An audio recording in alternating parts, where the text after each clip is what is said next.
know you guys are probably getting sick of seeing rear end videos, but hear me out. Okay, I'm showing another one because I got my joints tacked in there. I notched out the frame and recessed them into the frame where they mount, and then I'm going to plate over them and around them so they'll be plenty strong. I did hem joints on the front.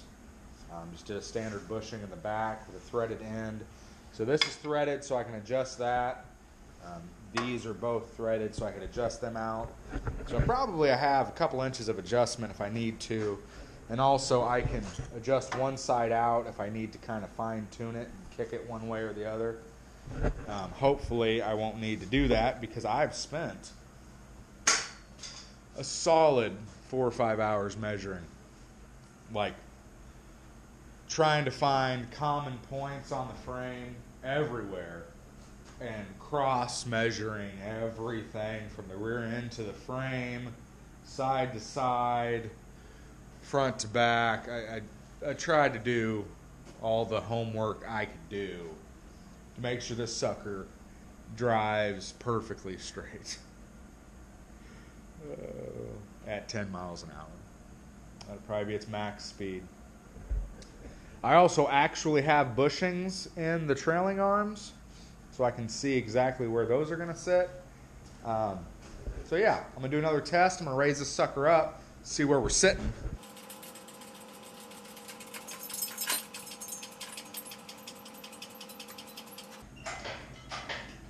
Pinion angle looks pretty good still.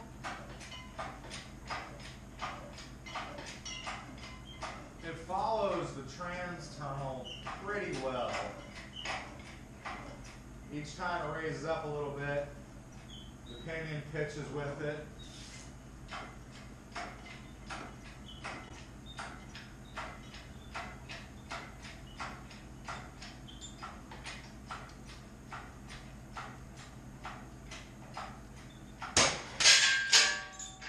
Oh God. Just a chain, people.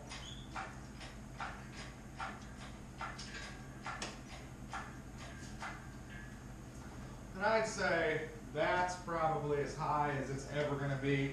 I doubt I'll actually even get that much of a stroke on this thing because that is, yeah.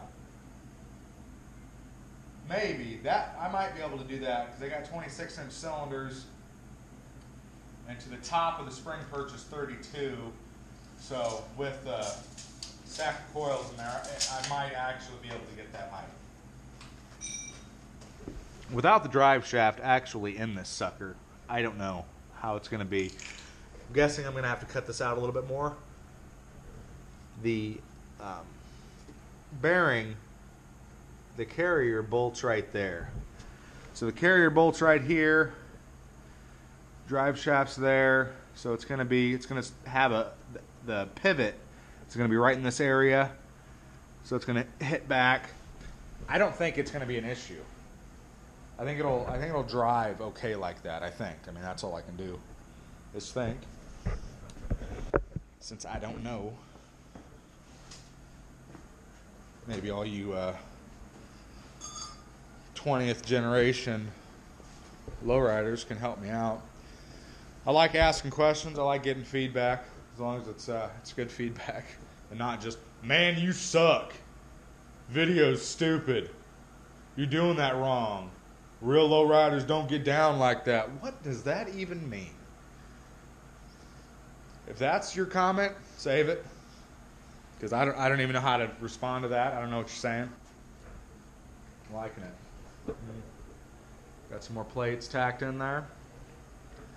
I'm going to wait until I get the suspension worked out. I'm going to plate everything on the sides and on the top first.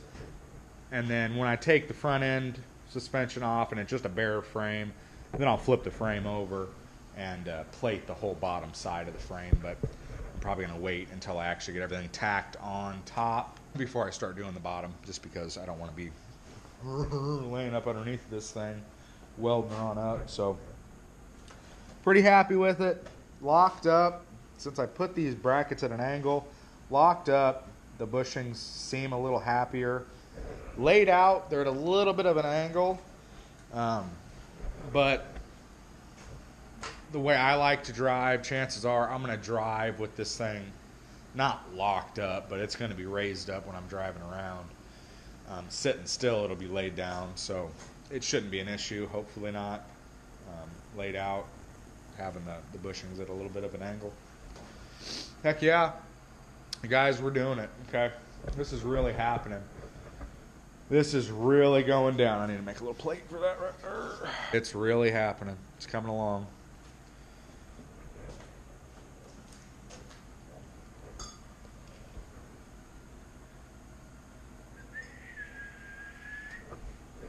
All right, now I'm going to take this whole thing back apart and finish welding everything, because everything is just tacked. I mean, everything. The bushings are just tacked in there. Those are just tacked. Those are just tacked. My cuts are tacked. I need to mock in my cylinders. I don't have the springs that I want to use yet. Figure out where my power balls are going to go. Cut out the spot for the power balls. Start finish welding everything back here, and then back end's done.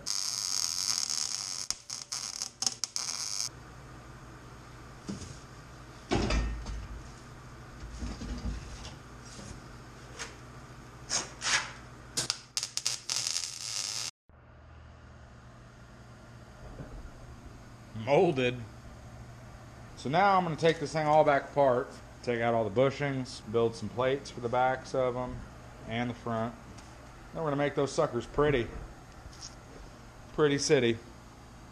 Man, that's a lot of work. I mean, you may as well just go ahead and buy them for 275 bucks. The only reason why I built these is because, well, I pretty much build everything. Even if it takes me 40 hours and saves me 80 bucks.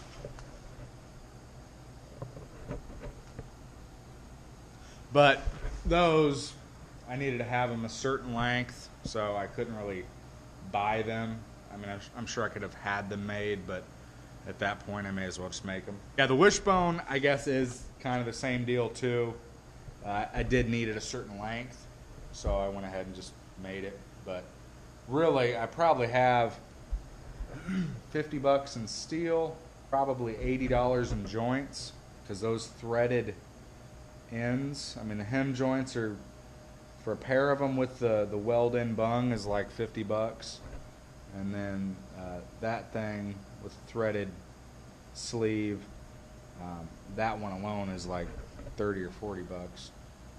So I got about $100 and $120 into that, just in materials, weld-on bungs. Yeah, so probably about 150 actually, about 150 bucks in materials, and you can buy a wishbone pre-made for $275 from Black Magic.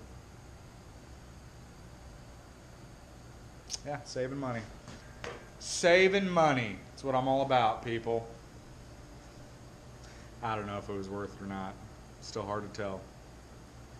So I'm going to take everything back apart, take the wishbone off, which the wishbone is the only thing holding that rear end on now. A lot of work being a thug. Expensive, and it's a lot of work.